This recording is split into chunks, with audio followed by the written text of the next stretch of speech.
with a contract set to expire and more. This is Wrestling Rambles. My name is John, and you're watching the Wrestling Report.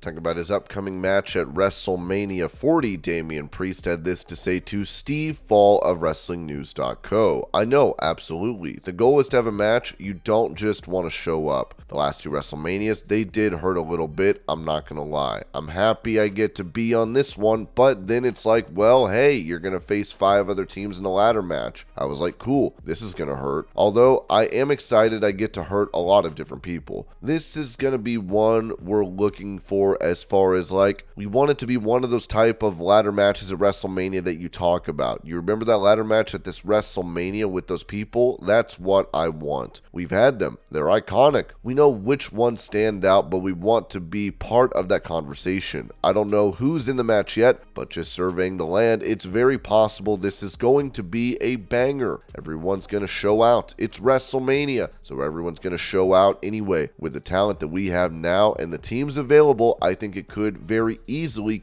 be one of the best ladder matches in WrestleMania history.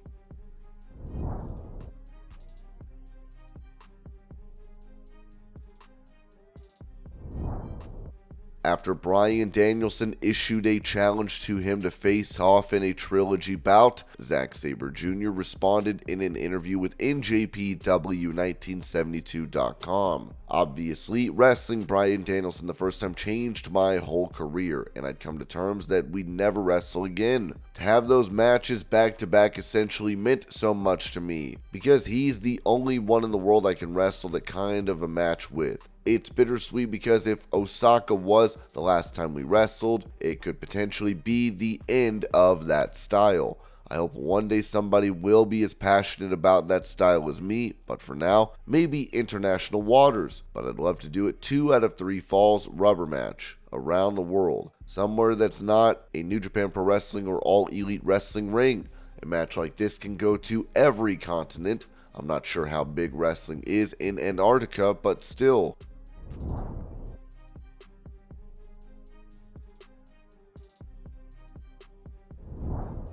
Recalling a feud from her WWE days, former NXT Women's Champion Mandy Rose told Monopoly Events, working with Sonya Deville was great because we were best friends and knew each other so well. There was no bad will, we always took care of each other. We were with each other all the time, so we talked about wrestling. Working with her during that whole time, it was weird again because of COVID, unfortunately. If we did do the hair versus hair match, would I have shaved my head? It depends. They would have had to pay me to shave my head a little more.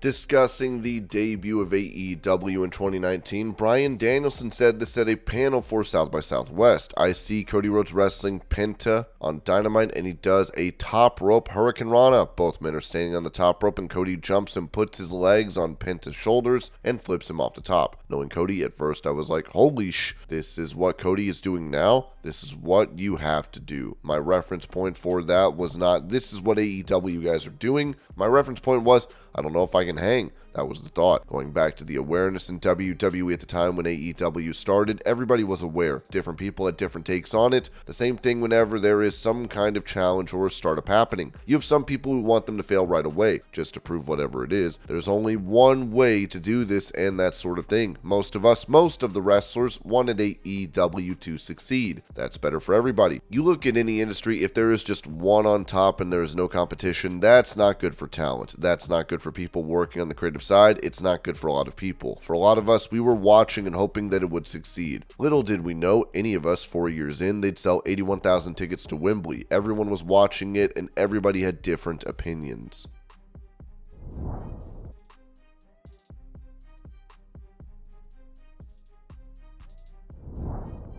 Asked for his thoughts on Swerve Strickland, Chris Jericho said this to Gabby AF. I'm a huge fan of Swerve. I think eventually he'll be our world champion. I mean, it's just a matter of time at this point. He's got the cool factor. He's new. He's fresh. He can talk. He looks great. I mean, he's a guy that can be a crossover superstar, which is, I think, exactly what AEW needs to go to the next level. Someone like Swerve or someone like Will Ospreay that people don't really know, that have the look, they have the uniqueness, they have the charisma, and once again, I'm not just talking about inside the ring. I'm talking about outside the ring, because that's what wrestling is. You become a mainstream star and you build a company. Look at all the guys that have done multiple things and get out of the wrestling bubble into the mainstream world. That just makes your company stronger. It makes you a bigger star and makes your company bigger.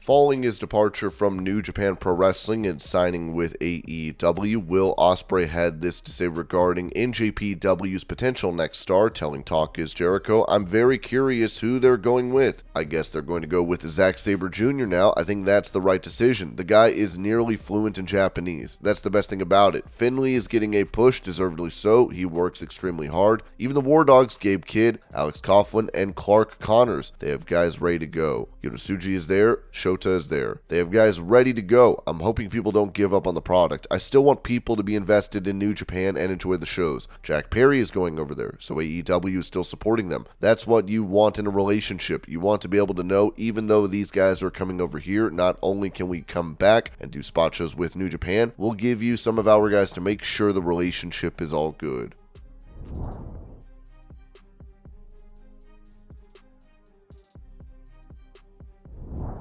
Talking about his time away from the ring after having neck fusion surgery in September of 2022, Kyle O'Reilly said this in an AEW digital exclusive. "I had neck surgery. I was expecting that, but I wasn't expecting to have a seriously rare complication where I would wake up in the hospital bed and no longer have the use of my right arm. No, I didn't really bank on that one. I've been thrown so many curveballs in life. I feel like every single moment you spend in this business is one unexpected curveball thrown your way. We learn how to deal with those. We learn how to hit a home run every single time we step up to bat. Then what happens when you don't really get a chance to step up to bat?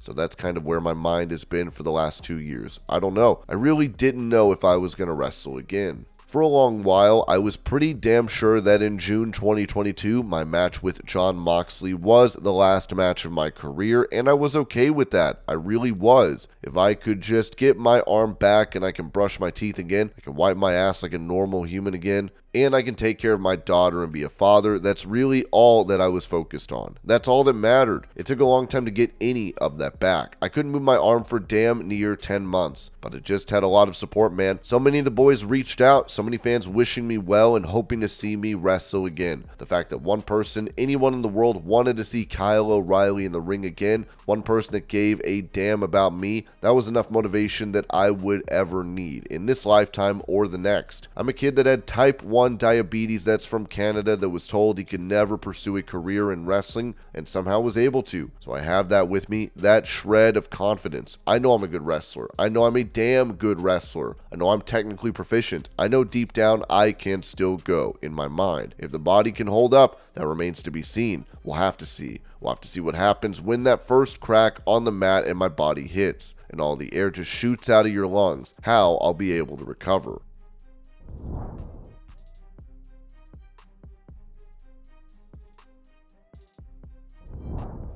Going over a meeting for WWE Creative that took place at Vince McMahon's home in 2006 following allegations against McMahon of him showing a tanning salon employee nude photos and attempting to kiss her. Former creative team member Chris DeJoseph told Cheap Heat Productions the meeting was completely cut off. We were all thrown out. We all had to go home. We got halfway through our meeting and that was it. And we didn't see him for another 3 days. And I remember Stephanie McMahon, I think she was red hot. I think Linda McMahon was pretty hot too. I think Stephanie was really upset.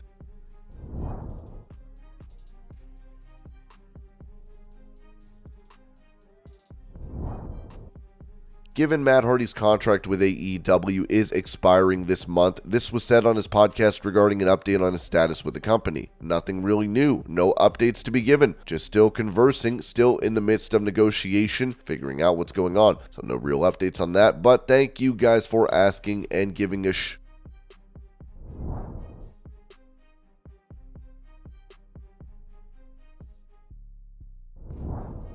Previously, this was said regarding Will Ospreay signing with AEW over WWE, as Dave Meltzer noted on Wrestling Observer Radio. I just think that if Triple H is watching this, he's going like, holy F. They know he's a good wrestler, but I don't think they know that he's the charismatic person and talker and can get over. I know people in WWE were going like, Triple H didn't realize. They knew, but he just didn't realize. He just thought, he's one of these great workers. It would be added that there was a report going around yesterday regarding Triple H not recognizing Will Ospreay's talent and the company missing out on signing him because they didn't offer him a lucrative deal. When speaking to a source in WWE, we were told that's not exactly the case. Ringside News was told that he had interest in coming to WWE, but money wasn't the only factor that was involved in his decision. We were told that his schedule and where he would live played a role as well.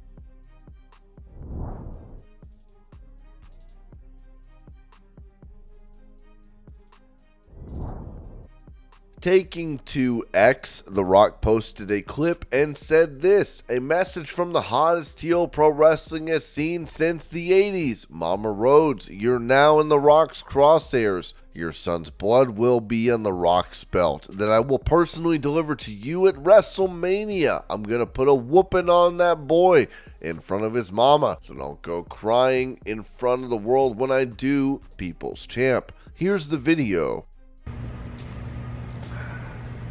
Good morning. Good morning on this Friday morning. Did you guys have a good week? Did you have a productive week? I hope so. Did you get a lot of ass kicking done? I hope so. You're going to end your week on a down note, or you're going to end your week on an uptick, getting momentum going into the weekend? I hope so. It's been a big week. It has been an exciting week. It's a big week here in the world of professional wrestling. Because once again, professional wrestling is cool. Once again, professional wrestling is relevant. Once again, everyone's talking about professional wrestling. Why? Because of one man. And you're looking at him because of The Rock, because of the People's Champion. Professional wrestling is happening because of the final boss, The Rock. And it feels good. It feels good. Selling out everywhere. From Dallas, Texas, Glendale, Arizona, Salt Lake City, Utah, Memphis, Tennessee. Tonight, after this workout, The Rock is going to jump on his private jet. He's going to fly down to Memphis, Tennessee and get ready. Live SmackDown. The Rock is coming home, baby. Cannot wait. That's good unleaded. That's good unleaded. It's been a big week, though. A lot to celebrate. Ratings are up. Sellouts everywhere The Rock goes. Wrestling is cool again, all because of The Rock. It's also been a big week because everyone is talking. Last week, everyone is talking about the slap that was heard around the world. Finally, Cody Rhodes grew some balls. Finally, that little boy got some hair on his nuts and he slapped the shit out of The Rock. He slapped the shit out of me. Take a look.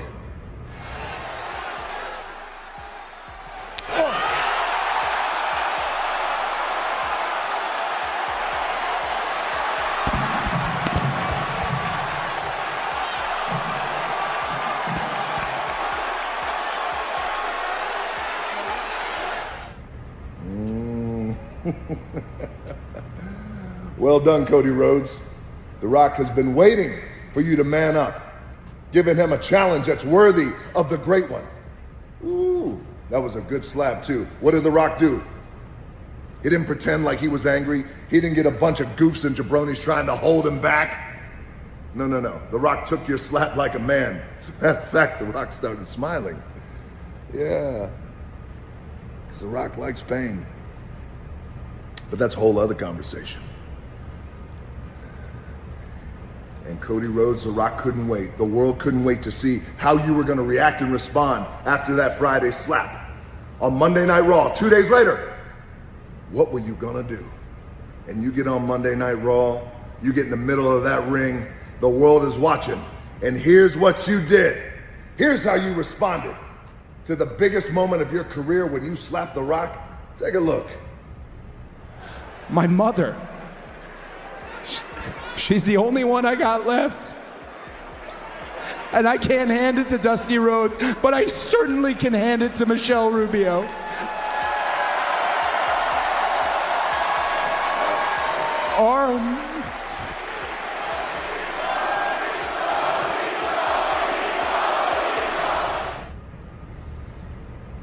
Are you fucking kidding me? You start fucking crying? You start crying? That's how you respond? No wonder all your fans are crybabies. Cody crybabies. No wonder, because they're Superman, their hero. He's not crying too. You can cry. You can cry. I can't give the belt to Dusty, but I can give it to my mama. I can give it to my mommy. My mommy. Shut the fuck up. Give it to your mommy.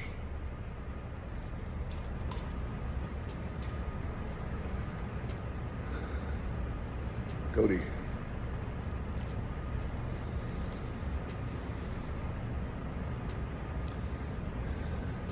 This is how real it is to The Rock. Chills.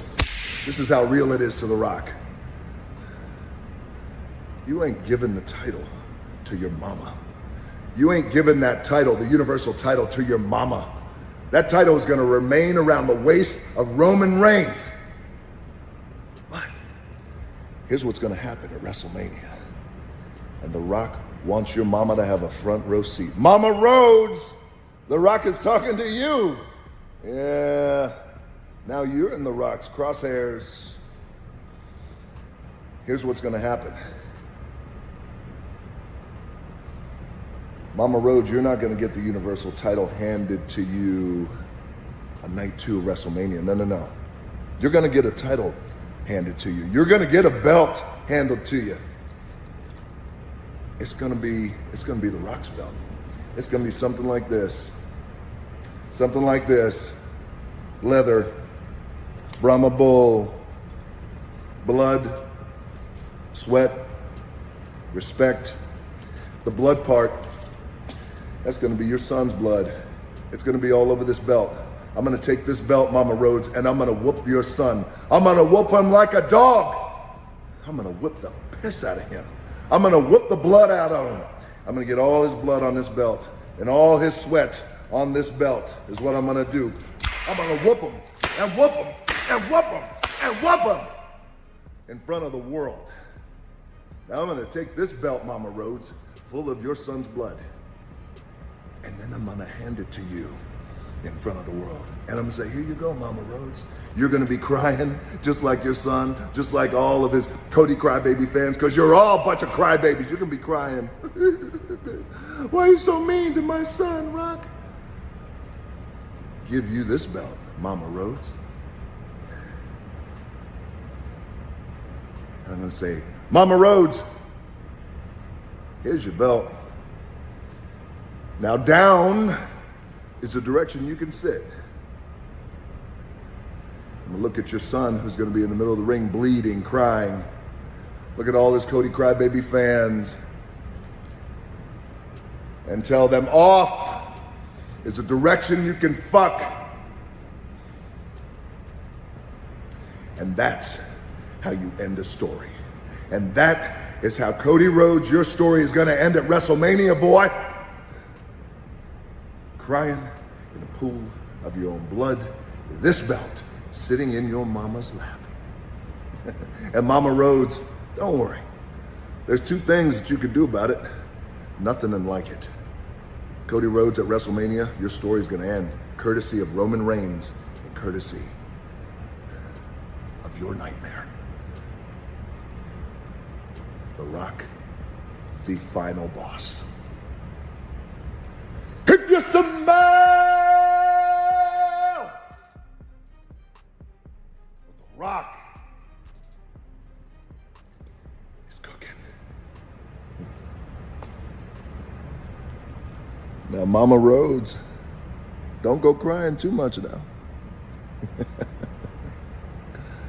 See you at WrestleMania. Shit.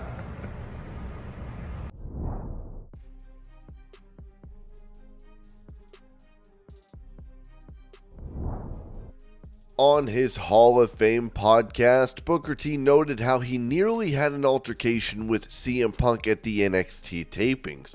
I almost had a little run-in with CM Punk. The internet might want to pick that up. Me and CM Punk almost got into it at NXT this week. We'll talk about it later because they're going to pick it up and run with it. Corey Brennan of Fightful added that CM Punk was backstage at this week's NXT and, as previously reported, kept a lower profile than his previous visits to the developmental brand. Earlier this week, Booker T shared a story on his Hall of Fame podcast claiming that he and Punk had almost gotten into it backstage at the taping. In speaking to sources within NXT, Fightful's Corey Brennan was told, "There was a feeling of skepticism regarding Booker's comments, with no sources being aware of the confrontation prior to his podcast. One source pointed out that Punk has not had any issues backstage since his return last year and expressed surprise that Booker would make such a claim without offering more context.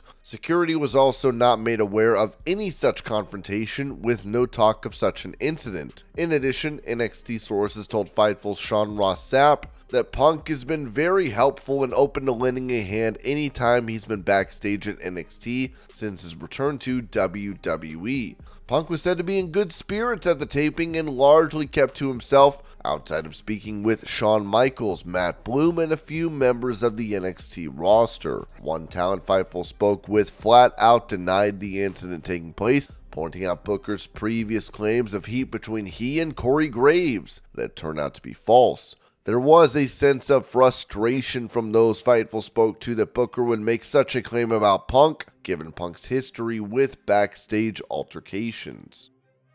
And this was your pro wrestling news update. I hope you're all having a great day. Thank you so much for watching, and I will see y'all later.